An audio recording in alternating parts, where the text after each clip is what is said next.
Hello, everybody, and welcome back to the show. Thank you for tuning in.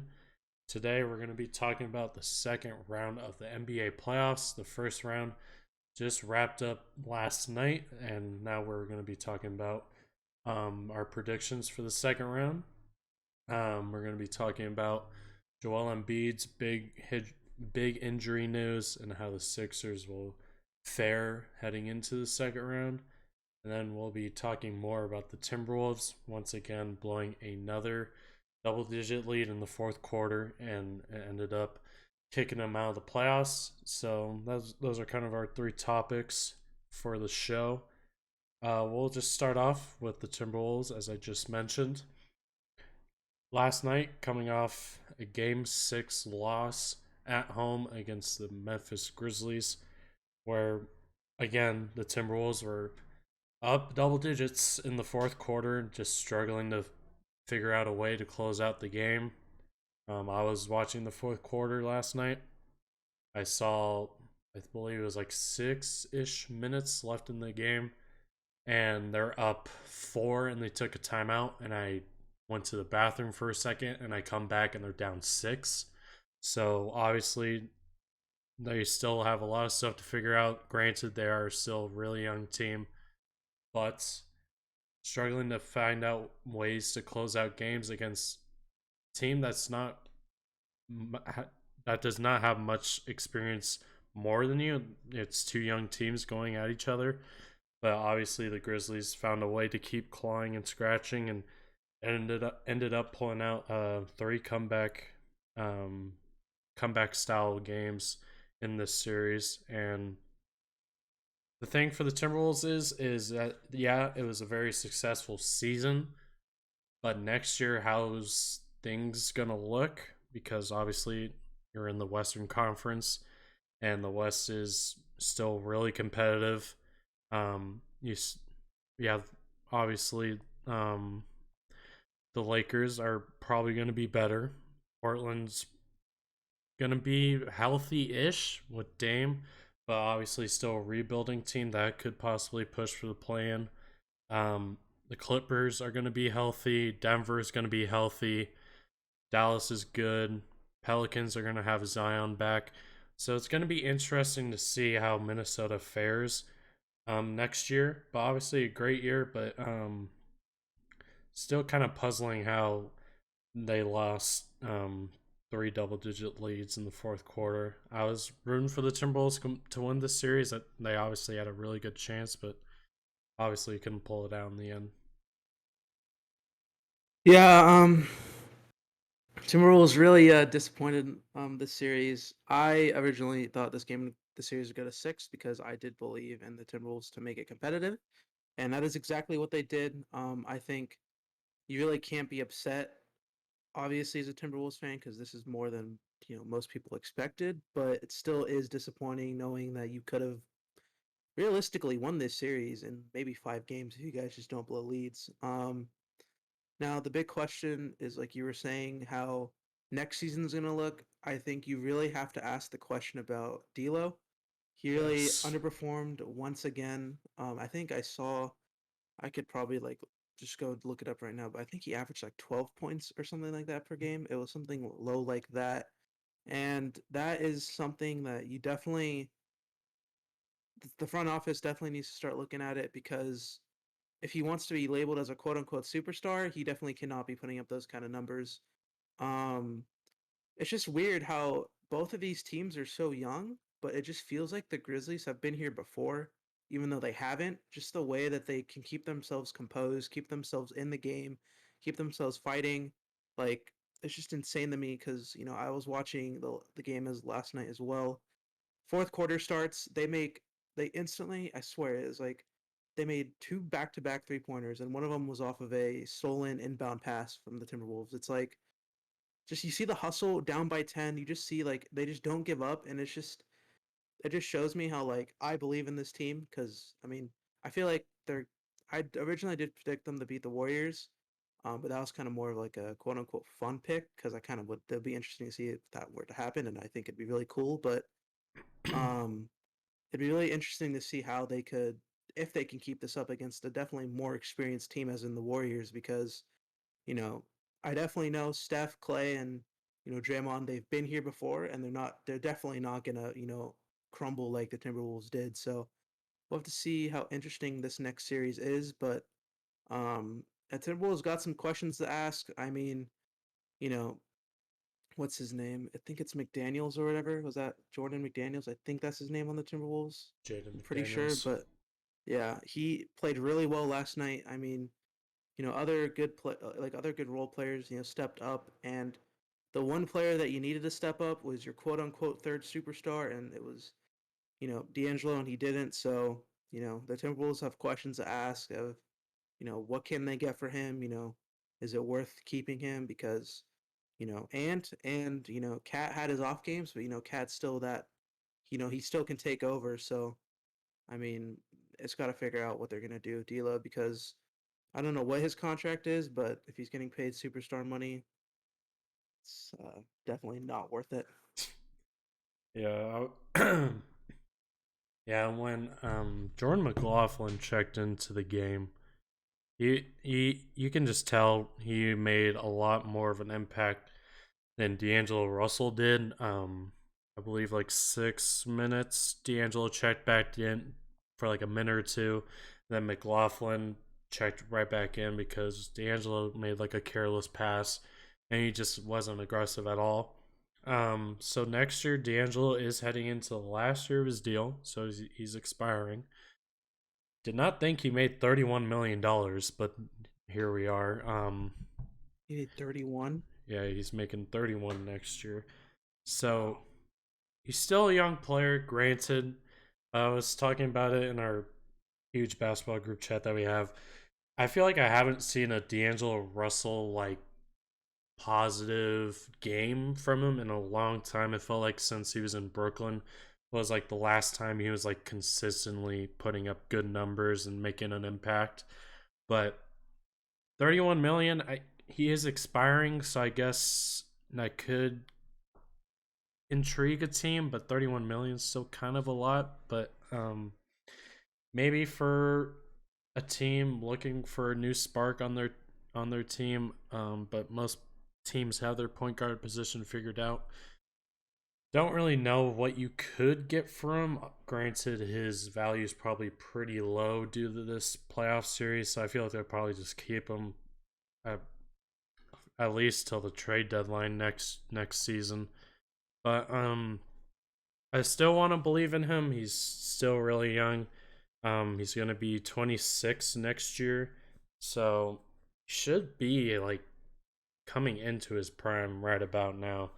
So yeah, Timberwolves do have some questions to answer, but we'll see how they go moving forward, and we can transition into the Grizzlies. Obviously, Daniel mentioned it that they stayed well composed throughout this whole series and ended up pulling it out, even though it didn't look pretty for most of the games. They will be taking on a huge test against the Golden State Warriors in the second round. Obviously, the Warriors looked really good against Denver, seemingly looked unbeatable, and now they're going to be playing a young Grizzlies team.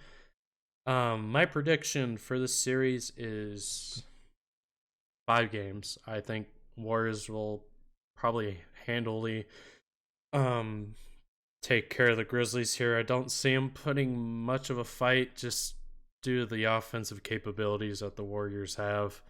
Clay's starting to look really good. Poole's being Poole. It's a pool party every single game he plays. Um Draymond's obviously really good for them as well. I just think Memphis is not going to have the offensive capabilities to keep up with the Warriors. I just think it's going to be really hard to stop the Warriors unless you're like the Phoenix Suns or something, because Phoenix is kind of the closest thing to stop Golden State in my eyes in the Western Conference. But yeah, that's kind of my prediction on it. I have the Warriors taking the Grizzlies in 5. Yeah, so moving on to that series, you know, the Grizzlies played really well, like I said. I think the two biggest standouts for me was the backup point guard. Tyus Jones and Desmond Bain. They put up really good, valuable minutes, and um, it's really insane that Desmond Bain like averaged more points than Jaw this so far in the playoffs. I mean, Jaw's been so impactful, but the fact that Desmond's been, as impactful, and just it's, two really good young players for the Grizzlies. But like we did mention, I did originally think that this, Grizzlies could have, pulled out this series, but now realistically looking at it, um, I think the Warriors will definitely take care of business here.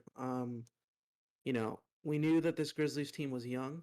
And yes, I will give them the credit that they have, you know, um, fought back, came back, keep trying and stuff like that. And you can, you know, compliment them on that. And I really do think that they, deserve that. But if you're struggling to keep a lead or to get a lead against the Timberwolves, then you're definitely not going to be able to, get a lead against the Warriors right now, in my opinion. So it's definitely going to be, interesting to see how the Grizzlies can step it up defensively, and to be able to, start faster, because it just always felt like the Timberwolves were able to, get those early leads, get those early runs. So, and we definitely know that, Steph and Clay have definitely been able to show that they can, pop off early in games, early in quarters. So they're definitely going to have to get their defense under control. And it's definitely going to be interesting to see how much Jaw steps up, because he is that main superstar right now for the Grizzlies. But yeah, I think the series is going to be fun. It's just not going to last very long, which is pretty unfortunate in my opinion. Alrighty, so those are our thoughts on how many games do you think it's going? I think it's going to go to 6. Okay, okay. That's kind of.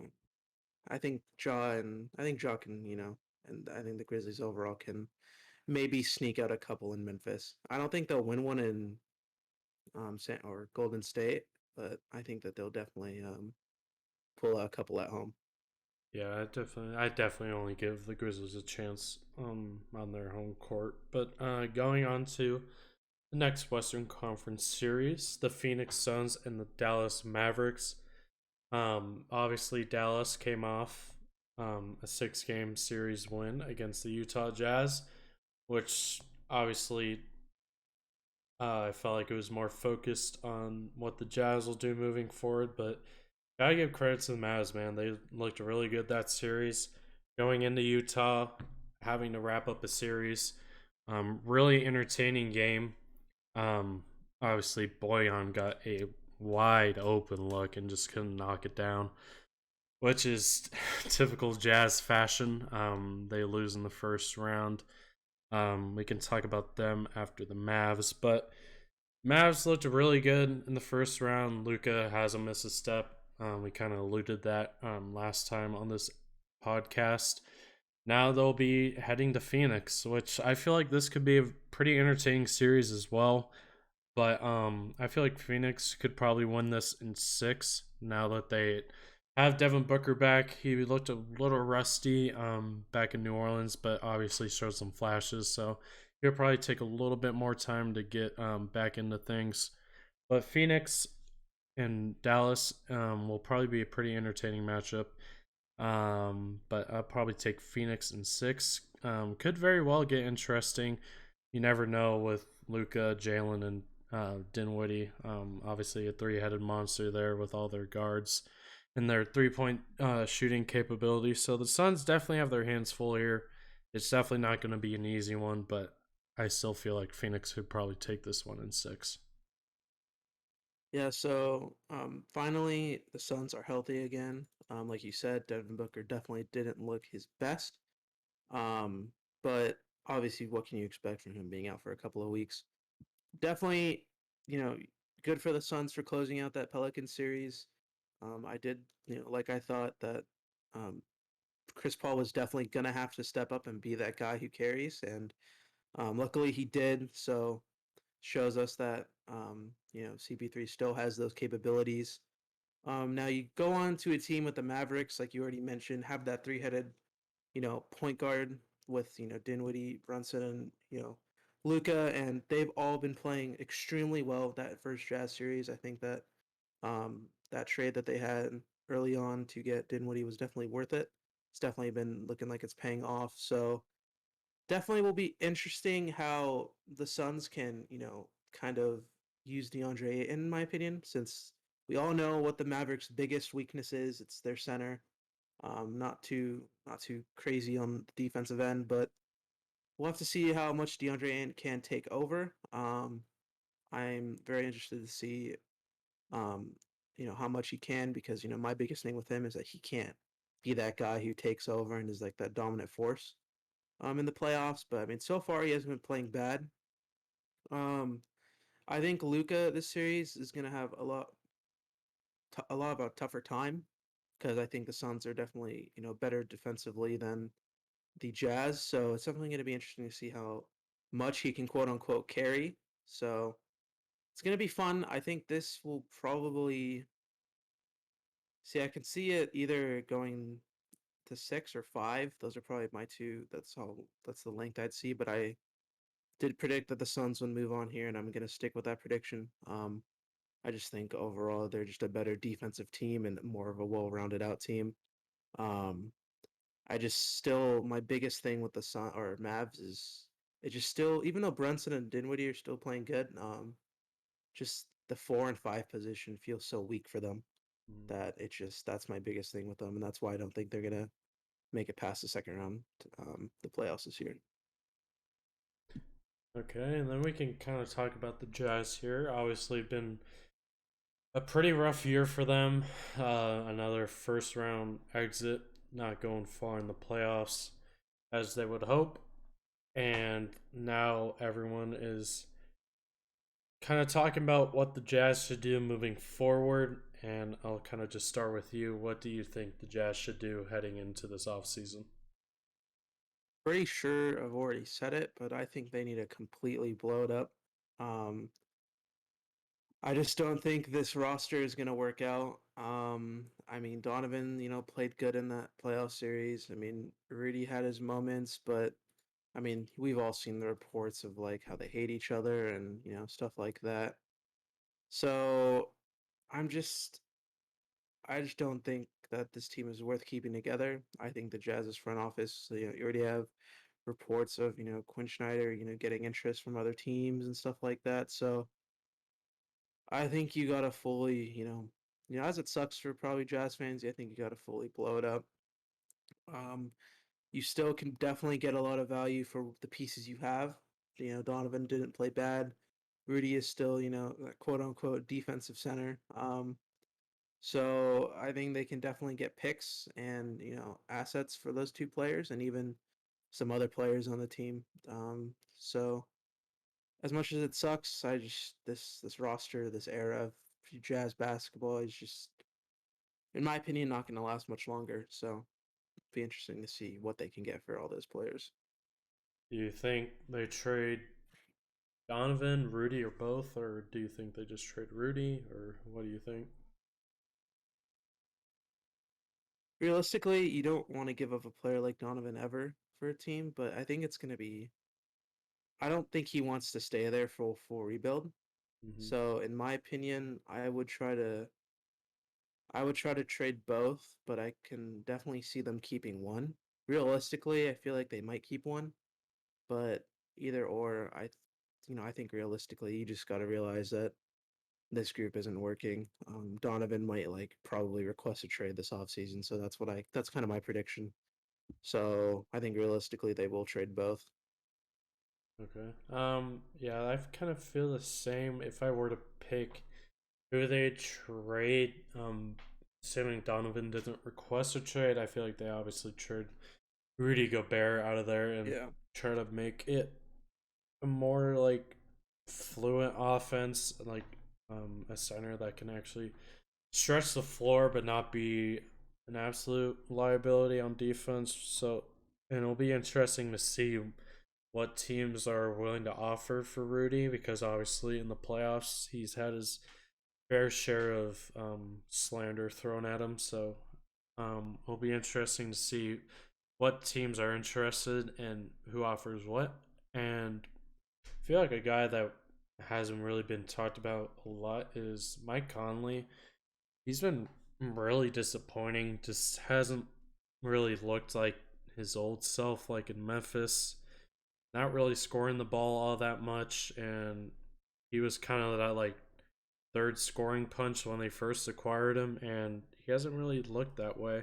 So I feel like that would probably be another piece they're looking to move this off season. I feel like Quinn Snyder's probably gone at the very least because you got to make some shakeup at least.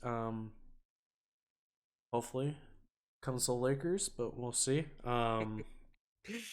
He's kind of my uh, favorite for the Lakers coaching job, but we'll stray away from that. And then we can kind of transition into Miami Philly, the 1-4 matchup.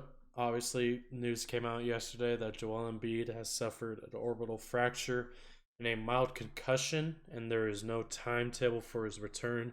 So that leaves Philly in a very, very weird position here.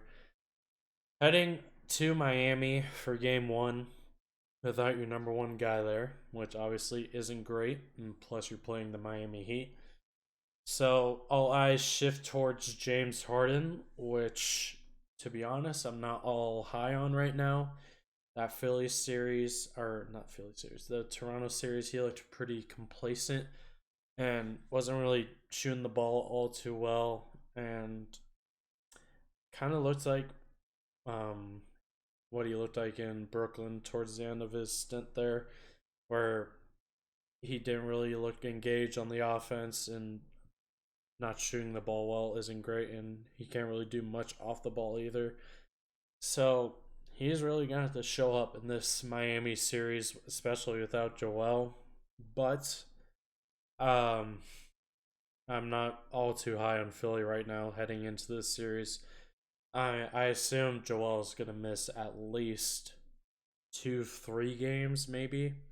I feel like he'll maybe miss one in Philly as well, but I feel like he'll try to make a return at some point in this series. But I feel like this is a series that can get ugly pretty fast if Miami jumps on them with a 2-0 lead. Heading back to Philly, it could get pretty dicey. I'm just all not too high on James Harden and just the supporting cast around him. I just feel like it's not enough to carry the weight of Joel Embiid. So I feel like, assuming Joel's out for a good chunk of the series, could go five in Miami's favor. But even if Joel's there, I still think Miami wins this series. Just Miami's defense is nuts, and I don't see it slowing down at all. And they're gonna ramp it up against Philly. So I feel like Miami will probably take this in five without Joel. If he is there, they'll go six. Yeah, the biggest thing with the Sixers is I've never felt like the supporting cast outside of Harden and Joel has been consistent. Even if you look at, Max, he had his fair share of, pop off games. I mean, he didn't do it consistently. So it's definitely gonna be it's definitely gonna be interesting to see how Harden steps up, but I don't think he's gonna step up in the slightest because I mean, you already see Trey how much he was complaining about Miami's defense, saying like I've never been guarded like this since high school and stuff like that. So I mean, if you have, I mean, if you have Trey struggling like that, and obviously Harden definitely is more experienced and stuff like that. I don't know how he's gonna step up, especially if he's already struggling against the Raptors, and he just doesn't look like the Harden that we know. It's gonna be really rough for the Sixers in the beginning. I feel like because you're losing a guy in Joel who let's like averages like close to 30 a game, gets you like shit ton of rebounds and stuff like that. So it's definitely gonna be. I think that he will definitely jump out to a very early couple games lead. I don't even know if it's recoverable depending how many games Embiid misses. We could possibly see this series be a sweep because we have no idea how long it's going to take.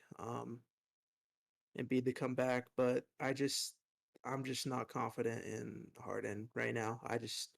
He's not that guy who will carry your team right now. He just hasn't looked like that guy in a while. So, I mean, just that with the supporting cast. I mean, Tobias Harris is, mid. Danny Green is awful.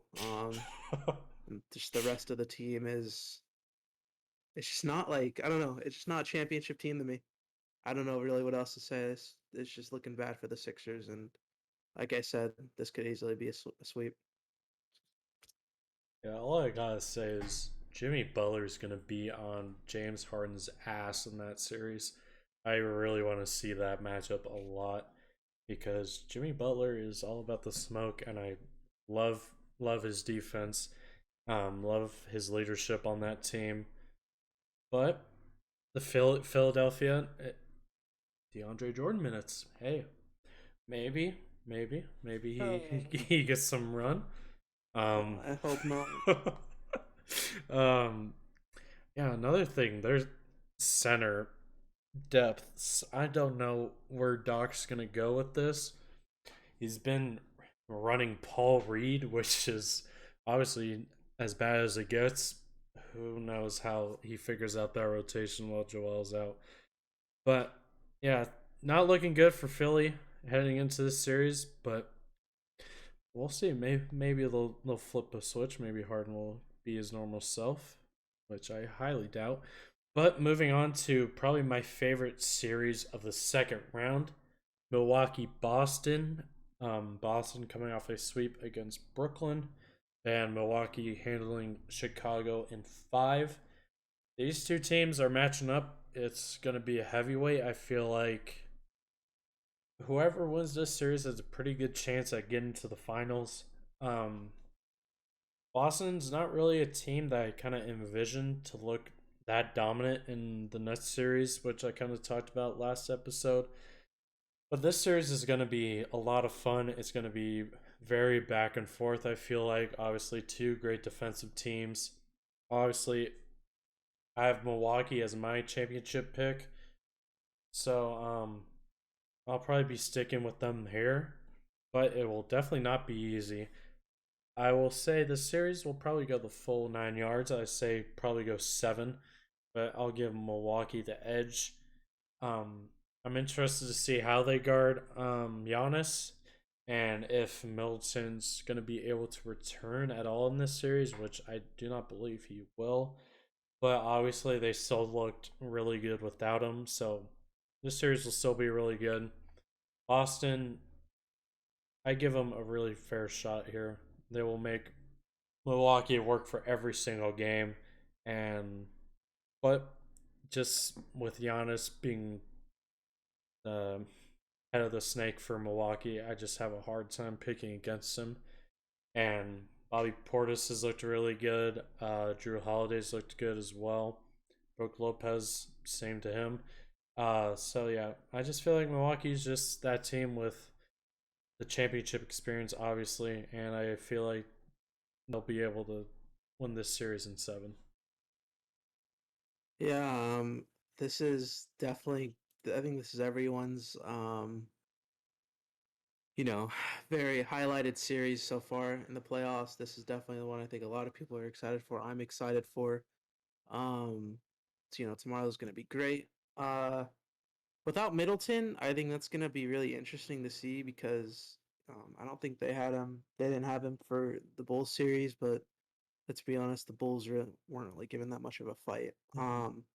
It's a lot easier, but with the Celtics and their confidence right now, I mean, confidence is always a big thing, and just absolutely sweeping the Nets. I mean, no one, I did not see that coming. I mean, I think at least you'd expect one Yeah. um, game to come from the Nets. I mean, it's gonna be really really fun.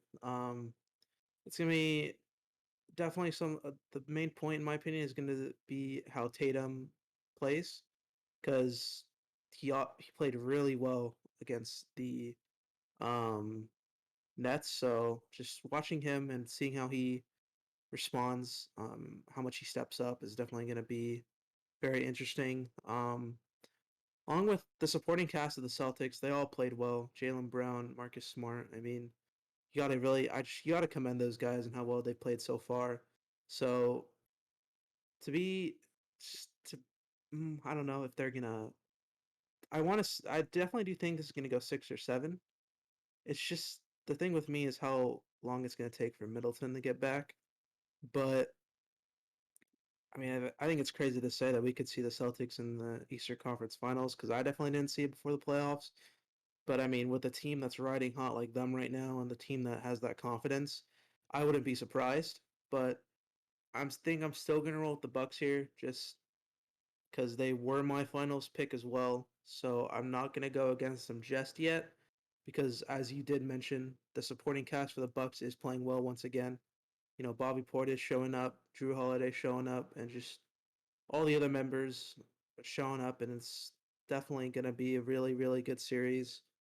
Um, so yeah, I think this will go either 6 or 7. Um, and I think I my hot take, or not even a hot take, but I think whoever wins this series is going to the finals. So um, yeah, that's my prediction for this series.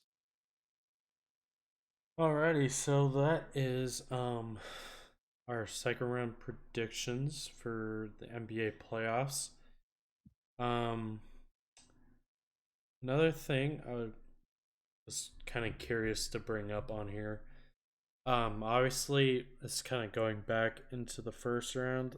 Um, how do you feel about the whole Ben Simmons situation now? Obviously, he was rumored to come back in game 4, but obviously being down 3-0 put that at question if it was even worth coming or putting him back in the lineup.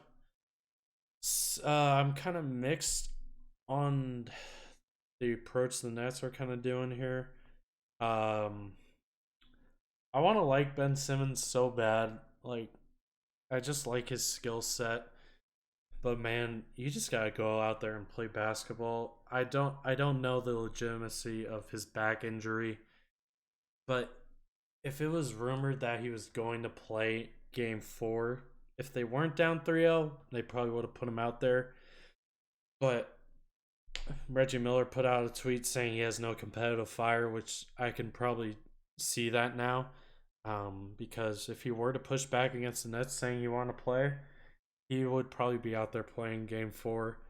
But Ben Simmons has been catching a lot of heat recently, obviously, forcing his way out of Philly and then coming into this situation we were all hoping to see him play this year, which obviously didn't pan out. So that puts a lot of things in question this offseason for the Nets if they can really depend on Ben Simmons moving forward.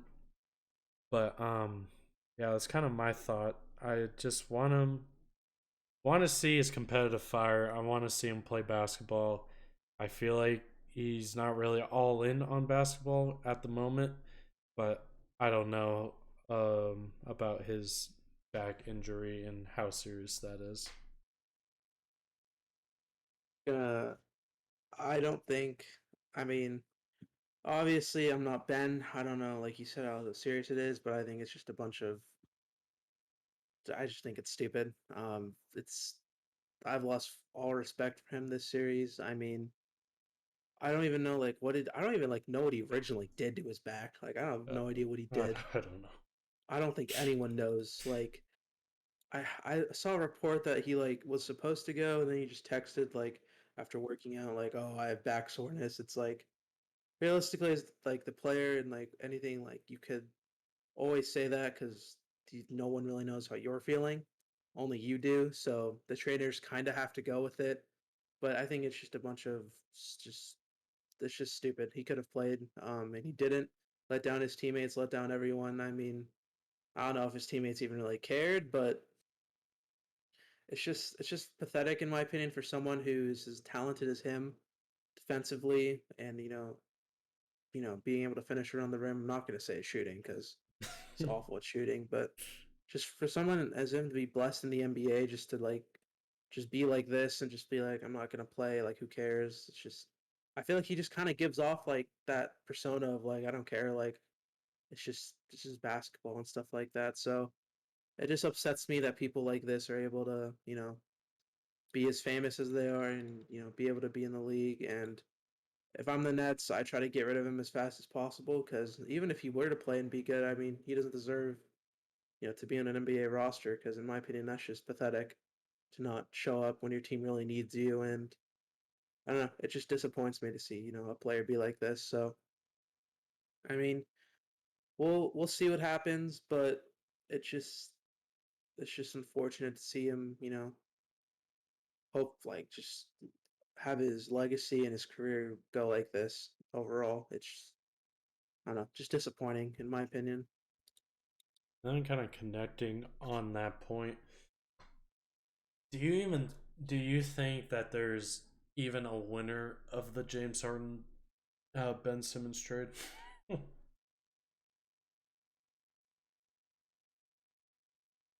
Uh, I mean, Harden hasn't even been looking that good.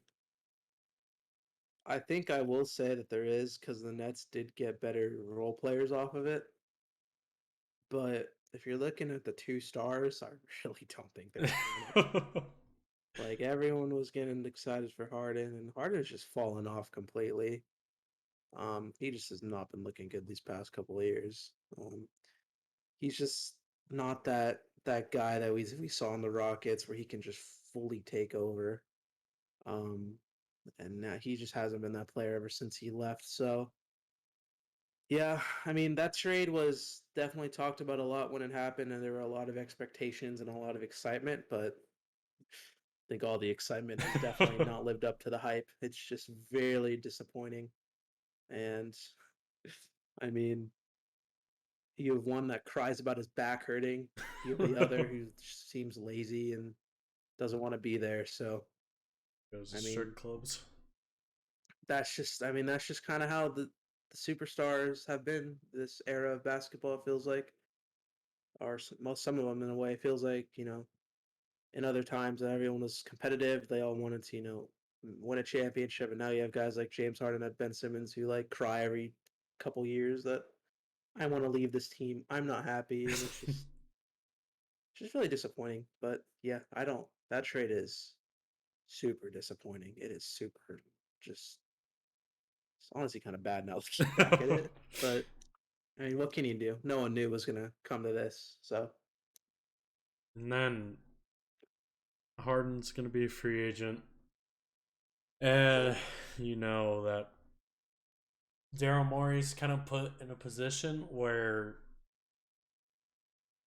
you kind of just personally I wouldn't, but you have to re-sign him.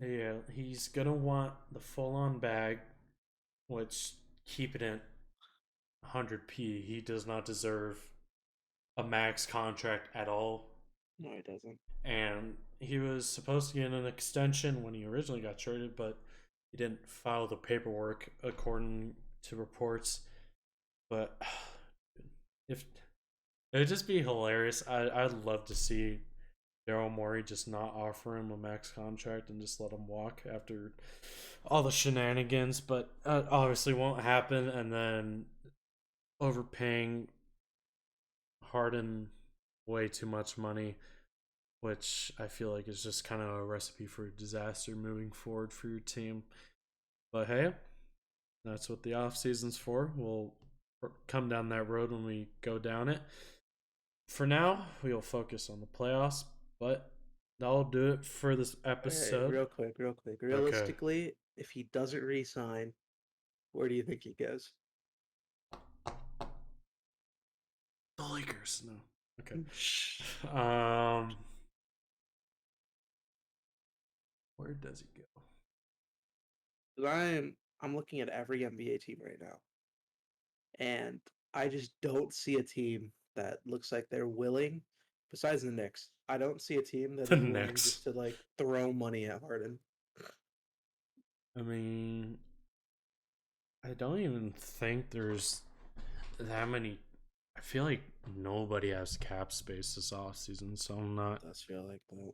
entirely sure. But like looking at all like the playoff teams now, Like they all have like a culture. Everyone buys into that culture, and they all play hard. That's just that's just not James Harden. I think that's the biggest thing because I think legitimately, as a front office, you're gonna see that his numbers have fallen off, and you're gonna really think about, do we want this guy in our locker room? I think that's the first question you have to ask when looking at James Harden. And as a fan, and obviously like I haven't been a part of an NBA locker room, and I don't know like what they say and all that every day, but if I'm a team like the Heat, if I'm a team like the Bucks, if I'm a team like the Warriors, I do not want a personality of James Harden in my locker room. So No. it's gonna be, if the Sixers don't resign him, which they probably will, I just do not see a team that's gonna throw money at him. I mean, realistically, the Knicks, just because haha funny, but like I honestly think the Knicks would do it because it's a big market and stuff like that. But I do not see another team because he's gonna want to go to a good market. He's gonna want to go to a contender if it's not like a crazy market. And I mean, you look at the other decent markets in this like the league. I don't think the Lakers do it. I hope the Lakers don't do it. I don't think the Clippers do it. I don't think, um, Miami's not going to do it. I mean, Brooklyn definitely can't do it. I mean, I look at these teams and I just do not see a realistic fit for Harden besides the Sixers, obviously, because we're seeing it right now. So it's definitely, I feel like a lot of NBA players also hate Harden. I Yeah, feel like not too many people like him. So he probably doesn't have that many connections besides the Sixers, but it definitely will be interesting to see if he doesn't get re-signed where he would go. sign for the minimum. I mean, he's not gonna want the minimum because he'll fucking, oh whoops, he'll cry. Alright, So I'm looking at his stats now. Like not even a full 2 years ago. Um, I mean he only played 44 games. 20. Oh, that was probably pandemic. Yeah. Um, but yeah, not even full 2 years ago when he was on Brooklyn, he was shooting 47% from the field, 36 from three, and now you look now on the Sixers. Field goals dropped down all the way to 41%. Three pointer has dropped to 33%. Um, his volume's dropped a little bit from three, um, but obviously he's still launching his threes. But you can definitely see a decline. Um, his plus minus isn't all that great either, 2.7 on the Sixers currently. But yeah, Harden's just a very interesting player. His rest of his career is going to be something that will be highly talked about when reflecting back on his career.